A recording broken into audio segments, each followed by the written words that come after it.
There's a Time by the Dillards. This is an advanced clawhammer lesson here, so I am releasing a beginner version of this simultaneously, so if this one seems a little too steep for you, check that one out. I think it's this version, it's just scaled down. So this is actually an original version that I came up with.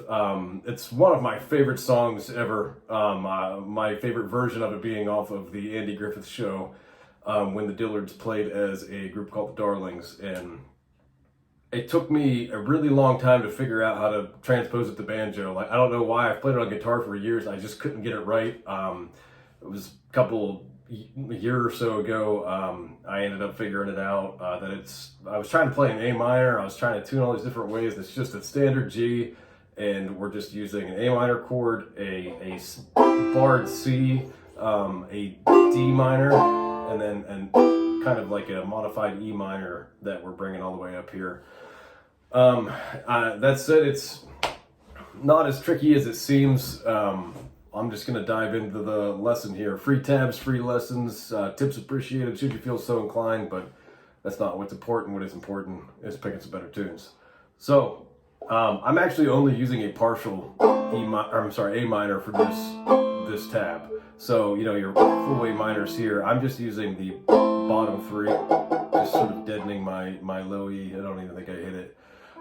So out of that position, it kicks us off with, if you see in my tabs, if you've read my tabs before, I do a lot of skip notes.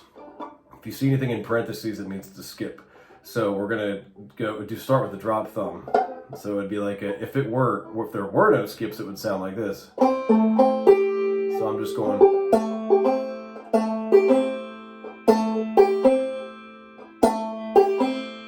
So I'm like making the motions of hitting those notes that I skip, but I'm not hitting them. Okay? Then stay in this position.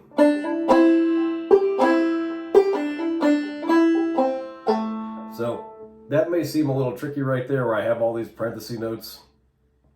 That's just kind of my style of playing. I do a lot of, I'm usually double thumbing all the time.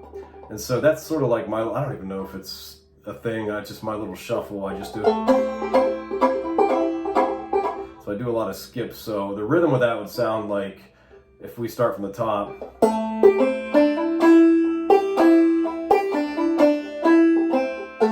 So I'm like,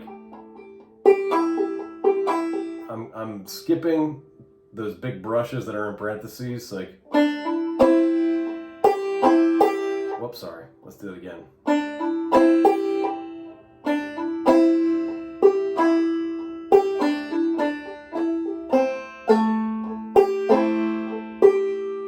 If you can, hopefully that makes sense. If not, plug in whatever way you play. I just wrote this the way that I play it, so I don't ever expect anybody to play it exactly the way that I do. You can if you like, that's why I put them out here, but I think that's the great thing about music, especially old-time music, is you can play it however you want. So that said, I usually play this, if I sing it, I capo too. You know, my voice being in a lower register, I know it doesn't make sense to go up in tuning, but a lot of the time, if I can't get something right here, instead of tuning down my banjo, I actually will go up a little higher. I don't usually like to go past the 4th fret. Just too tinny sounding for me, but I can usually use my lower register if it gets higher sometimes. So that's just a anecdote I'm sure you all wanted to know about. So from the top.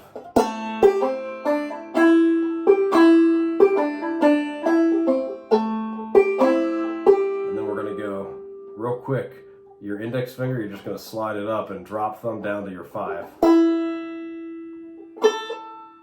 So it would, you see the skips there, would look like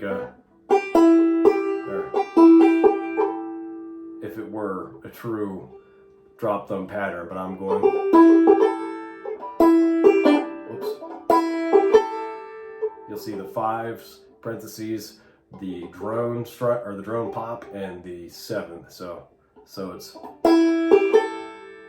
and that's what this little song is.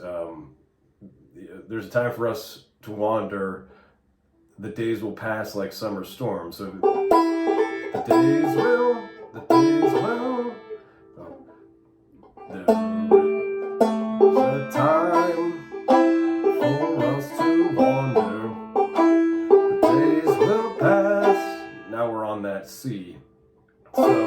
I'm using a full, I think maybe the bottom three. You probably really only use the bottom two.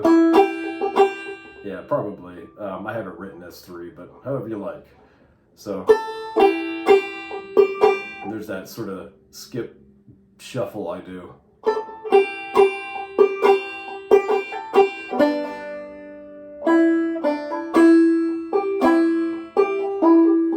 And same thing again. I believe in the tab, the middle 2 lines, I believe are like almost note for note, if not note for note. So the song, the days will pass like summer storms.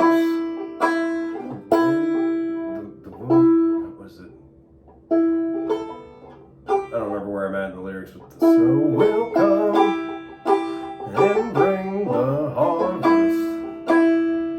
So let's take it from the top.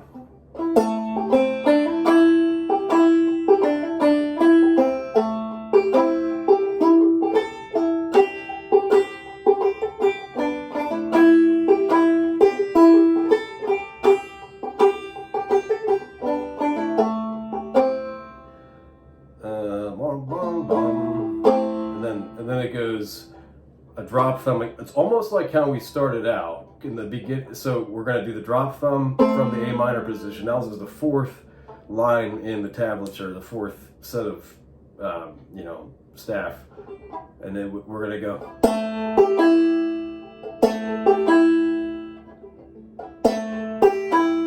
And that is 2, so you're only hitting the 2nd and you're skipping the 2 1s. So it would sound like this if it were true. Drop thumb, completed, motion.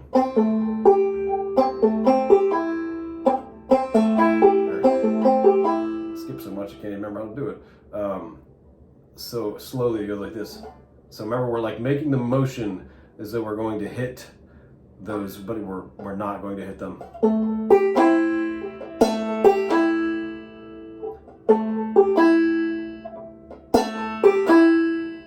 And then the D minor, you're going to hit the 3rd fret on the B. It looks like your whole chord looks like this. You're fretting these 2 here and this here. You're going to hit the 3rd. So very quickly slide. You're just going to bring that position up 2 frets to go from D minor, E minor. But you're only going to hit that E minor real quick, and then you're going to go. And you'll see in my parentheses in there, I have an X. I didn't really have like a corresponding note that I would put in there, like to go, or, from. Suppose you could hit the open, but I just hit the 3. So here we go. We're going to go from the start of the 4th measure.